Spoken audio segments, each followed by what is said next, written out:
Right, so the next step is to show you how to actually extend these walls.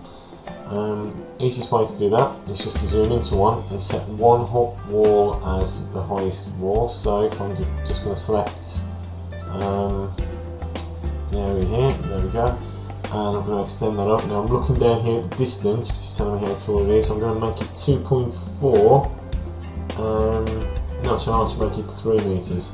So if I move that up to 3 meters, that's 3,000 millimeters. Just go past. There you go, that will do. Now to get these the same height, the easy way to do it is just to move it and then to draw the line so the end point just snaps directly onto there. So I can do that one again and it just snaps, end point onto there. And it's just a quick way of making these really all the same level. I'm going to extend them all to start off with to where they need to be, so you can see the end point. That one's just snapped. Don't worry about them being two different colours. We've explained that a bit earlier in some of the other ones. It's just literally how to get things where they're separate and how to join them together so they're all seen in one layer, which is easy to do. So again, snap, snap, and this is just extruding them so they'll snap onto it. So we should be looking at something that looks very similar to that in our drawing.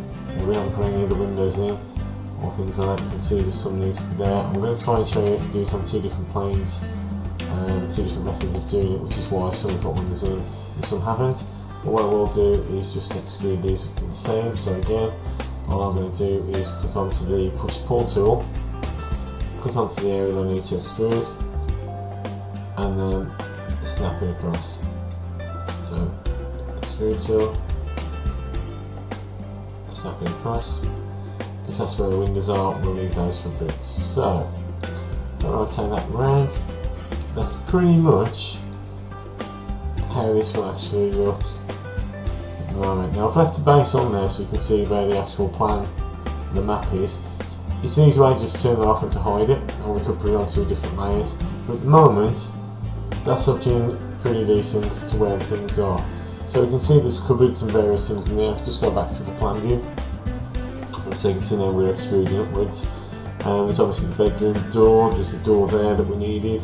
So we'll have to extrude that one in, which I'll show you a different method of doing that, into the bathroom. There's some sort of a door there as well, or a shelf, area cupboard.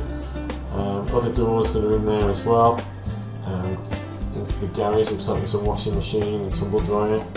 Just in the garage, dining room area, family room area. Yeah, so it's not looking too bad there. And we can also turn that one around to look at where things are, so we can see perhaps a bit more. We'll zoom into this bit. Let's just go back up to, there we go, so we can see where we've got the kitchen down here as well. Let's just zoom in a bit. We can start to put the cupboards and various other things in there as well, and extrude those up to different heights with different textures. But at the moment, what I'm after really is just the layout of the walls, because that will affect the model. So more, if I was to build this in reality, would look pretty much the same as what we've got here.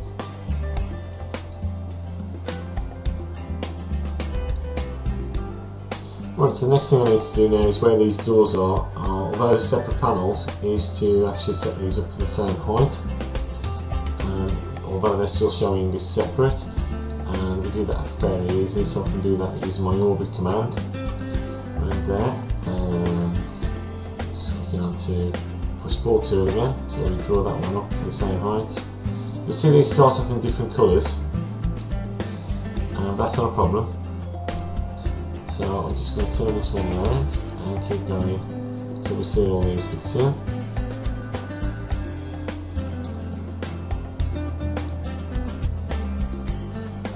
And then from this point, what I'll do then is show how to reverse them and drop the things, the doors, etc. into them.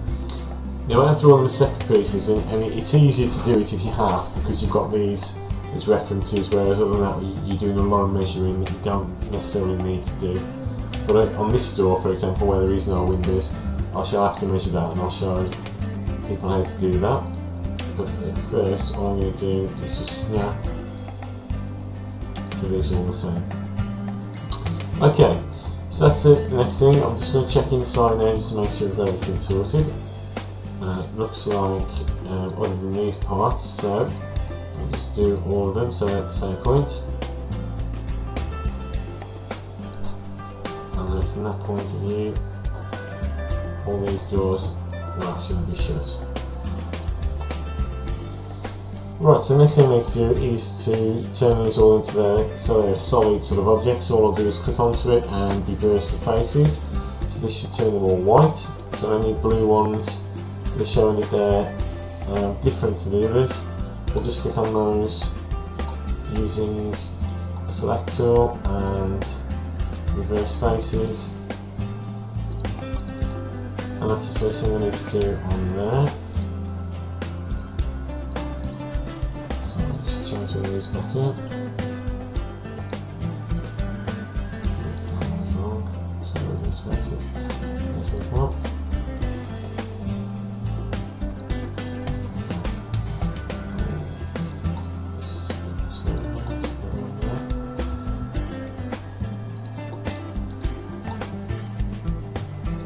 So although we've got reverse faces, we've still got the patterns and the width where the window should be, which is a lot more useful than when we're trying to do things by ourselves and to literally to try and measure everything. So it's easy to do it this way, and you've got those guidelines already there. So now I'm just checking for anything else. Internals I'm not really too worried about at the moment, I suppose I could change them there. That's easy enough done.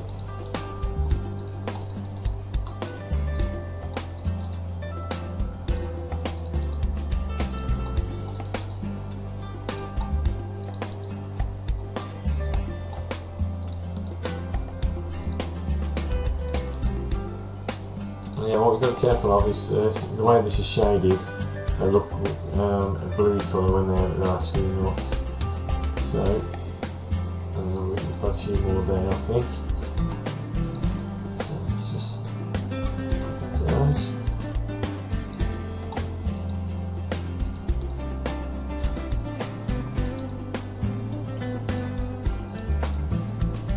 Yeah, I think that's where it should be. Very easy. Reverse face, reverse face.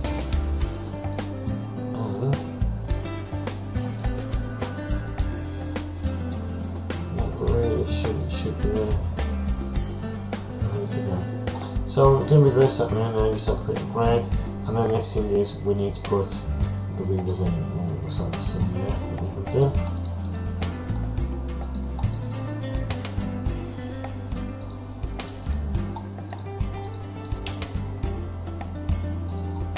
It is quite important that we do this because it just makes it all blend into one.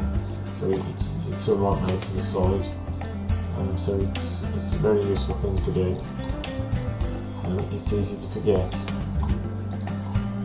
when we're drawing not to do it, but it does pay dividends worthwhile in the end. And I'm just going to zoom in there. Let's see if we can get that sorted. And the reason being is it's just making sure everything is as it should be. To be honest.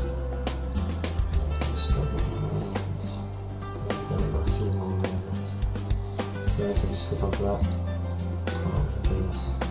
that's it. Yeah, that's what I thought it was. Okay, so we're going there.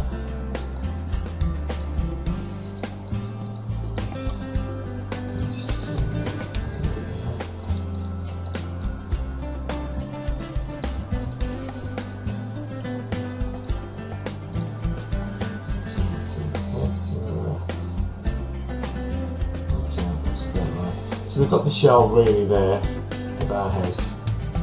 So what we can do there is just spin that one around, and we've got the basic plan. So the moment things are going okay, and that's how it should be. So we've extended the lines. The next thing is roughly show you how to use the measuring tool now, and how to insert the doors and how to insert the windows.